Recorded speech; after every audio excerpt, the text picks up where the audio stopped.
Imagine being 17 years old, sitting in the back seat of a luxurious Rolls-Royce and promising yourself that one day you will own one. Today, we dive into Mark's journey of making that teenage dream a reality, despite life's twists and turns. So stay tuned as we see that perseverance and patience can drive you towards your dreams in another classic car story. In today's video, we're going to be doing something a little bit different. You'll hear from Mark, but just like on his own YouTube channel, he remains a bit of a mystery. Stay tuned to find out why. So Mark, take us right back to the beginning where it started, can you? So I was 17 years old. I was living in Bedsit land, and the landlord at the time bought a white early 1970s Silver Shadow, and he took us all out in it one day. It was a white, and we went up the road and whatnot, and I was just blown away by the comfort and the luxury of the car, having never been in one before. Well, it was something that Wayne said. He said these are the best cars in the world. You know, the luxury and the silver lady at the end there, and it was just everything about the car. I just thought, I want one of these. I set myself the goal of owning one by the time I was 30. My first daughter was born at 22 years old, and then my second daughter was born when I was 26 years old. And with the cost of children, the dream of owning a car slowly slid away. But then by the time you reached 35, the time was right. And after a lot of soul searching and independent reports, you found a Mark II Silver Shadow on the Isle of Wight.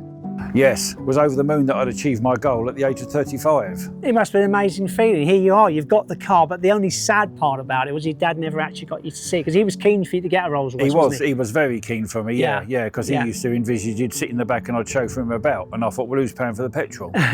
So you got in this car, the day you got in it and sat in it and turned the key, you must have felt like the king driving down the road. You thought, I've made it, I've done it. Yeah, well, I took my brother with me, and I was very protective of the car, and the first thing we had to do was put it on the ferry to come across from the Isle of Wight, and cars were bumper to bumper and side to side, and I was paranoid that someone was going to knock the car that I just my dream car that I just exactly, purchased. I imagine. So my brother wanted to go into the restaurant and eat, and I didn't. I stood over the balcony at the top looking down at the car, and I stayed there for the 45 minutes journey back from the Isle of Wight to the mainland. Oh, that's great. But it all changed again, because then you had to move to Spain. Circumstances changed again, so you had to sell it. Yes. We sold everything, moved to Spain.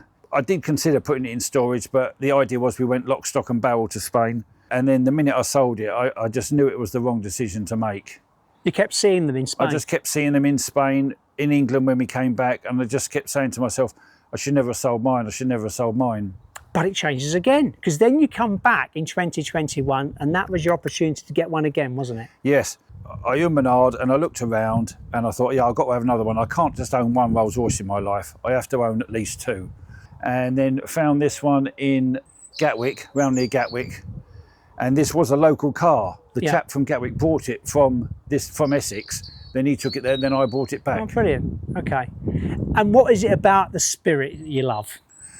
Well, hand on heart, and I shouldn't say this in front of the car, I wanted another Shadow, but a good condition Shadow are fetching mid-20s, and I couldn't justify that on a weekend car. Yeah, yeah. So plan B was a Spirit. Now the Spirit inside is much better than a Shadow, but externally I still prefer the Shadows. And what a car it is. The Rolls-Royce Silver Spirit is a full-size luxury vehicle manufactured by Rolls-Royce from 1980 to 1997. As the inaugural model of the SZ series, it set new standards in luxury automobiles. Its counterpart, the Silver Spur, is an extended wheelbase variant of the Silver Spirit, produced from 1980 to 2000. Notably, it was the first car to introduce the retractable Spirit of Ecstasy mascot, designed to retract into the radiator shell if disturbed. Then in 1993, the Silver Spirit 3 and Silver Spirit Spur were launched, showcasing enhancements in engine performance and cosmetic updates. This is lovely. How lovely and clean your lines are. Did you get a brush in there or something? You get the hoover up and down. Yeah, you've got the Rolls-Royce Brollies. Now, did they come as standard? No, I bought them and the brackets separately. I think it was an optional extra back in the day. Right, yeah. And of course, the all-important car care kit. Again, that was another eBay purchase. Yeah. And I just stock it full of bits and pieces I take to the shows. Brilliant. Right, underneath the bonnet, the all-important engine. What's in this, Mark? A 6 3/4 litre V8. Beautiful. And it goes beautifully, doesn't it? Yeah, silky smooth. Silky smooth, just like you saw it and how you felt it when you were 17. Exactly. Purring away, beautiful. Right, inside. This is lovely in here, isn't it? Certainly is. What have you got? What's going on inside the car? Well, probably my most favourite feature inside the car are these fluted vents here. Yeah. Because they will still put them in a new Rolls-Royce and a new Bentley. Exactly the same with the fluted on and offs. Yeah. And what's nice, it's all proper chrome, it's not plastic, is it? No, yeah, it's all proper. Now, we mentioned earlier that Mark has his own YouTube channel. It's called Say 368, and it's all about his adventures, of course, in the Rolls-Royce.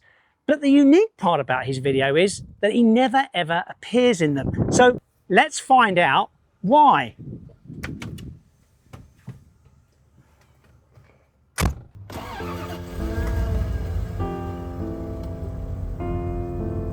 So Mark, let's talk about your channel, Say 368. So you don't appear in the video, so why is that? It was a conscious decision I made at the beginning. The videos are essentially just a diary of me owning the car, so when I'm old I can look back. Yeah, it's not really about you being in it, it's about the car being the most important thing. The car's the star, as I say to people. Well, it certainly is that.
So, make sure you subscribe to Mark's channel. The link is just above me. Don't forget to like and to share and to comment. But if you like the Rolls-Royce, then why not check out this video all about Bob and his Silver Shadow.